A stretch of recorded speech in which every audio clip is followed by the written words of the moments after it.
നീ എന്തിനാണ് ബൈക്ക് ഓടിക്കാൻ പോയത്? നിനക്ക് അറിയാവുന്നല്ലേ ലൈസൻസ് ഇല്ലത്? ഇവർ ഓടിക്കത്തില്ലായിരുന്നോ?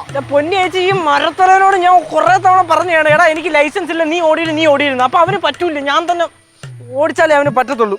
പിന്നെ നമ്മുടെ തിരുവാങ്കുളം ഒരു വളവില്ലേ, ആ വളവിന്റെ കൂടെ പോലീസുകാർ നിപ്പുണ്ടായിരുന്നു. ഇപ്പൊ ഞാൻ പറഞ്ഞു, ഡൈ വേണ്ട, ഞാൻ മാറാൻ, നീ ഓടിക്കുന്നു. ആദ്യത്തിന് അവർ കൈ കാണിച്ചില്ല എന്തായാലും. പക്ഷെ അവൻ പറഞ്ഞെന്തോ അറിയോ, അവന് ഒരു കൊതിയാണെന്ന്. ഞാൻ വണ്ടി ഓടിച്ച് അവനെന്റെ പുറകെ ഇരിക്കുക. നീ വണ്ടി ഓടിക്കുമ്പോ അവൻ പുറകെ ഇരിക്കും, അവനെന്താ ഭാര്യ? അമ്മായി അല്ലടാ, അതല്ല, ഇപ്പൊ ചേട്ടൻ അറിഞ്ഞ ഇവിടെ പ്രശ്നമാവും. എടേ, എത്രയാണ് പറ്റിയെന്തെങ്കിലും വന്നാ? ലൈസൻസ് ഇല്ലാണ്ട് ഓടിച്ചാ 10,000 എന്നാ പറഞ്ഞ. 10,000. അടിപൊളി, സൂപ്പർ. ഇനിയിപ്പോ എന്ത് ചെയ്യാനാ? ഒരു കാര്യം ചെയ്യാം, ഞാൻ ശ്രീയെ വിളിക്കാം. ഹലോ, ഒന്ന് പുറത്തോട്ട് വരുമോ? എന്നിട്ട് പറയാം. മിണ്ടാതെ പറഞ്ഞേ. ആ വാ. രണ്ടും കൂടെ ഓരോന്ന് വള്ളി പിടിച്ചുകൊണ്ട് വന്നേക്കുക. നിനക്കൊന്നും വേറൊരു പണിയില്ലേ? കുട്ടുവാൻ വരുന്ന ഇനി പറയൂ എന്തോ. എന്ത് ഇവന്മാരെപ്പോ എത്തി? ഏറ്റുമാനൂർ സ്റ്റേഷനിൽ ബന്ധമുണ്ടോ ചോദിച്ചെന്നില്ല. ഞാൻ ഒരു കാര്യം പറയാം, ബഹളം വെക്കില്ലേ. ഇവനാണ് ഇവന്റെ വണ്ടി ഓടിച്ചത്. ഏവന്റെ വണ്ടി ഓടിച്ചു? കേശു ചീനുവിന്റെ വണ്ടി ഓടിച്ചു. പോണ വഴിക്ക് ഏറ്റുമാനെ വെച്ച് പോലീസ് പൊക്കി. ഇനി വണ്ടി കൊടുക്കണമെങ്കിൽ 10,000 രൂപ അടക്കണമെന്നാണ് പറഞ്ഞത്. പോട്ടാ, ഞാൻ പടവലത്ത് പോണു. നീ പറഞ്ഞ എന്തോന്ന് ശ്രീ പറയണേ? എന്ത് മാമ, ഇവരുടെ കാര്യത്തിൽ ഇപ്പൊ എന്താ ചെയ്യാൻ പറ്റുമെന്ന് പറ. രാവിലെ അവന്മാരെ പ്ലാനിങ് കണ്ടപ്പോഴേ എനിക്ക് തോന്നി കുഴി ചാടാനുള്ള പരിപാടിയാണെന്ന്. ഇനിയിപ്പൊ ഇവന്റെ അച്ചോട്ടം എന്നുള്ളത് നടത്തും. നീ വരണുണ്ടോ ഇപ്പം? എന്റെ മാമ എന്തെങ്കിലും ഒന്ന് ചെയ്യും, നമ്മുടെ പിള്ളേരല്ലേ. അതാണ് ഇവിടുന്ന് പോവാന്ന് പറഞ്ഞത്. നീ വരണുണ്ടാ? ചുമ്മാ ഷോ ഇറക്കാതെ ശ്രീ, അവർക്കൊരു അബദ്ധം പറ്റിയല്ലേ. അബദ്ധോ? നല്ല അടി കിട്ടാത്തതിന്റെ കുഴപ്പമാണ്. ഇവനാണ് അന്ന് അവന്റെ പടത്തിന് വിളിച്ചോണ്ടോ അല്ലടാ? പടത്തിന് വിളിച്ചോണ്ട് പോയല്ലേ അന്ന് ജോയ്മോന്റെ പ്രശ്നത്തില് അടി വാങ്ങിച്ചു കൂട്ടിയതിലാണ് ഇത്രയും പ്രശ്നം കൂടുതലായത്. ഇവനെ കണ്ടപ്പോഴേ കുഴപ്പക്കാരനാണെന്ന് എനിക്ക് തോന്നിയാണ്. പോരാത്തന്നെ വല്ലാത്തൊരു പേരും. എന്താണ് എന്റെ പേര്?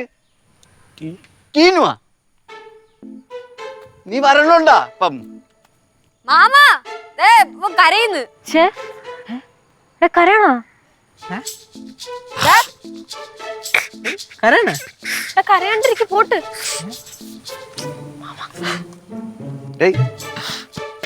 മാമൻ ദേഷ്യത്തിൽ പറഞ്ഞേ, നീ കരയണ്ട. ഞാൻ അപ്പോഴത്തെ ദേഷ്യത്തിന് പറഞ്ഞു പോട്ടെ, കുഴപ്പമില്ല. നമ്മള് പാവപ്പെട്ടവരായോണ്ട് എല്ലാവർക്കും ഒന്നും പറയാ അടിക്കുക.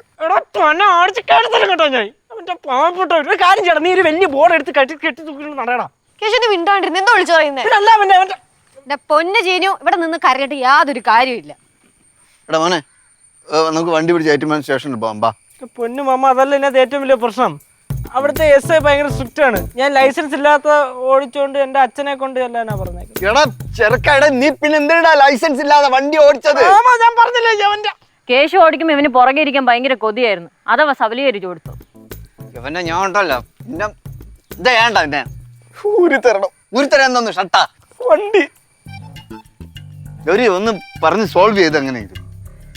അത് തന്നെ അമ്മായി, ചെന്ന അച്ഛൻ്റെ അടുത്തും അമ്മയുടെ അടുത്തൊക്കെ പറഞ്ഞതൊക്കെ ഒന്ന് സോൾവ് ചെയ്ത് കൊടുക്ക്. ഞാനിപ്പോ അങ്ങോട്ട് വന്നാലേ ചിലപ്പോ കലിപ്പാവും. പോടാ, ഇത് വരുന്നില്ലേ? ഓടിച്ചോണ്ട് ഇറങ്ങിക്കോളൂ. ഇതൊക്കെ വള്ളികളാണല്ലോ പിടിക്കണേ. പോടാ. ഏറ്റുമാനൂര് മാമന് ഫ്രണ്ട്സ് ഒന്നുമില്ല? ഏറ്റുമാനൂര് ഒരു ഫ്രണ്ട് ഉണ്ട്. ബാ, എങ്ങോട്ട് പോണം? അങ്ങോട്ട് നമ്മൾ ജംഗ്ഷനിൽ പോയി ചായ കുടിച്ചിട്ട് ബാ. ചായ?